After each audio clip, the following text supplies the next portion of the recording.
Kur diplomāts kāds, kas pārstāv te varu, kas mieru sej tautā, lai mēs nepļautu karu? Ar šķelšanās sērgu ir portāla lādes, līdz malām jau pilnas kopš maskarādes. Tad bija ierocis vīrus, kas pat ģimenes šķēla. Ne ar krieviem, starp latviešiem nīšanās zēla. Jau tad viena viedokļa diktatūra bija pareizā tikai bez mājas uz stūra. Kad latviešu tauta jau tā irst un plaisā, karš kā jauns vīrus izplūda gaisā. Nospriediens pareizs, kas krievu, tas nīstams. Pat Gulbju ezers, pat Puškins jau bīstams. Jau tā šķeltos latvius uz krieviem no rīda. Naida indēts gan bagāts, gan plikadīda. Štruns par globālo krīzi, par ekonomiku. Mums jāuzvar krievi, kaut tautu ģērbs pliku. Kas kurina naidu, vai tos apsūdz kāds sodam? Tos vēl apbalvo var, ceļ īpašam godam. Gribi mieru starp tautām? Marš, nokaunies stūrī. Gribēs mieru, ja bariņš, ieslodzīs būrī. Tāds miers nu draud mājās, tādi atmodas augļi, ka uz džungļiem bēgtu, ja būtu mēs maugļi. Vai tad vien, kad būs te vien pīšļi un peli, apjēgs dzīvais, ka tautu dzēš meļi un meli? Cik trulam ir jābūt, lai nesajustu, liek tēvzemē pāri vāku un krustu. No latviskā vietām, kas vibrē vēl vāri, nekas mūsu bērniem nepaliks pāri. Mierīgāk, protams, čatot vai klusēt, uzspļaudīt visiem viens alks, kurā pusē. Vilkt naida nastu, valsts svētkus svinēt, atmodas vilšanos nepieminēt. 30 gadus, ko arī mēdīja lēja, ka padomi laiki mūs degradēja, ka latviešu kultūra pārkrievojās, ka bez atmodas tā būtu gājusi bojā. Atmoda nāca, lai uz labu viss mainās, bet kur zuda ziedoņi, kas rakājas dainās? Pat šķirstamā mēstulē, ko sauc par dienu, nevienu turpinājumu poēmai par pienu.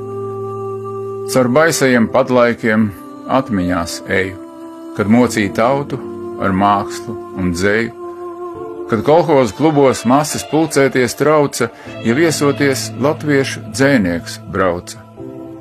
Lai kā par tiem laikiem režīma vaukšķi, dzejas grāmatu metiens bija ap 20 taukšķi. Kad pūš nu te brīvās Eiropas vēji, cik šodien dzejai ir pielūdzēji. Kādas ir cēlās atmodas sekas? Caurjoņo letiņi mūsu pagastu tekas, un pavaicā sev, veicis kaut vienu reidu, kas nokāva lauku dzīvesveidu. Pagastu simti un skoliņas lauku vairs nedara Latvijas ainavu jauku. Slēdz bibliotēkas un namus, kur sajiet tautai, kas zūd, kuras esība paiet. Īpašums privāts, nu tā svētākā lieta, bet Latve ne latviešiem privāta vieta. Citus pērk BlackRock, mūs skandināvi, tuletiņ brīvs, lai pie ratiem te stāvi. Tev karoks, lai vicini, māšanai lāpa. Tikai balso par tiem, kas krāps mūs kā krāpa, labējāks, kreisāks vai centriskāk tēmēts, no ikviena, ko vēlēsi, tiksi te lēmēts. Ja liekas, ka atmodai nebija nevainas, ko teiksi, kad bērns brēks, lai tam dzimumu maina? Vai tu jau sen mierā ar režīmu plāniem, ka altāra priekšā stās divi ar krāniem? Ja naida gars norma, ne mīlestība, tautai tiek dzēsta, vairoties griba. Sātans kā čūska varas gaitiņos vies, paģēr likuma godā celt perversijas. Brīvās Eiropas vērtību indēti ļimstam, aizvien straujāk te izmirstam, aizvien mazāk te dzimstam, bet režīms caur mēdījiem tik spiež ar varu kultivēt naidu, provocēt karu. Kādam sprādzienam jābūt, lai jēga nāk vaļā. Kaut ko viens te šļupstu, nesanāk skaļāk. Par maz vai vēl zīmju, kurās izlasīt tieši, mūs degradē angliskie nelatvieši. Mūsu bērni jau skolās bez akcenta brīvi, angliski joko par sensīšu dzīvi, kuri kā spoki no sentēva rijām latviski murgo par tradīcijām. Lai kā es te ņemos, kā taurētājs pūšu, nebūs drīz letiņu, kā sen jau nav prūšu. Būs kaut kāds eiro latvietis stomīgs, sievietes vai vīriete, tetovēts, domīgs. Domīgs par to vien, ko vēl dzīvē mainīt, kad dzimums jau cits, daina pārvērsta dainī, precēt dogu vai mastifu un vai ar dzīvniekiem laulā, lauž pēdējos letiņus mugurkaulā. Tie pie varas labi, zina to paši, bet vainu uz krieviem uzkrāmē aši, tur Putins kā nezvērs, kā rašistu lācis, homīšus genderus tramdīt ir sācis, bet mums Rainbow karoks, banera mietā, vadošā portāla pirmajā vietā. Pat Ukrainas baneris nākamais blakus, attieksme skaidra, cieņa ar smaku. Tāda nu Latvija, kādā mēs mītam, vai gribam te karu, kurā pēdējie krītam, vai ticēsim visam, ko mediji raida, ka ļaunums no Krievijas, labums no praida? Viltīgs un dīvains, un tautiešu nerāds, radies te ķēmīgais konglomerāts.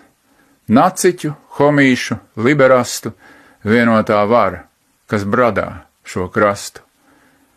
Kad visu to apsvērs pakausīs savā, padomā letiņi, kā tēvzemē tavā, bija laikos, kad padomju Latvija bija, kad valdība riesmīgā kompartija.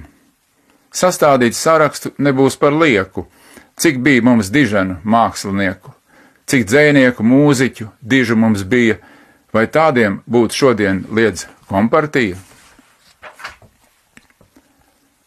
Šodien vien varai tīkamo klani mēģina iesildīt tevi un mani, vai lai par tādiem ar savējiem dalos, kā tiem ir tusējies nedēļu galos. Publiskās attejās skan viņu hīti. Šodienas elite parazīti, šodienas māksla gluma un ļauna, vairāk tam lauru, kam mazāk ir kauna. Zinu, daudz Latvijā dziesminieku, kas dziedātu visai tautai par prieku. Šur tur tie pulcējas, šur tur tos gaidīs, bet ne elites raidēkļu viļņos tos raidīs. Redzamās, īstās tautas kļūst mazāk. To neredzamo laiks smalcina drazā.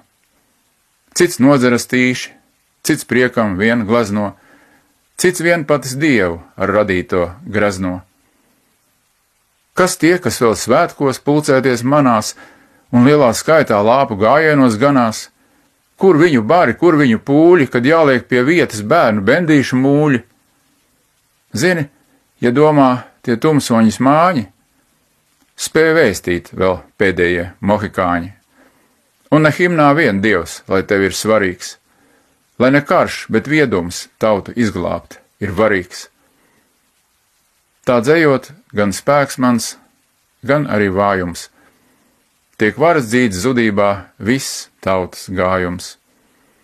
Laiks piecelties un spārnus savicināt. Jā, pēdējais, jo rīt, kas to var zināt? Laiks piecelties un spārnus savicināt, jā, pēdējais, jo rīt, kas to var zināt? Aiz loga upē akmeņi peltajā, šai no vakara stundām, 7.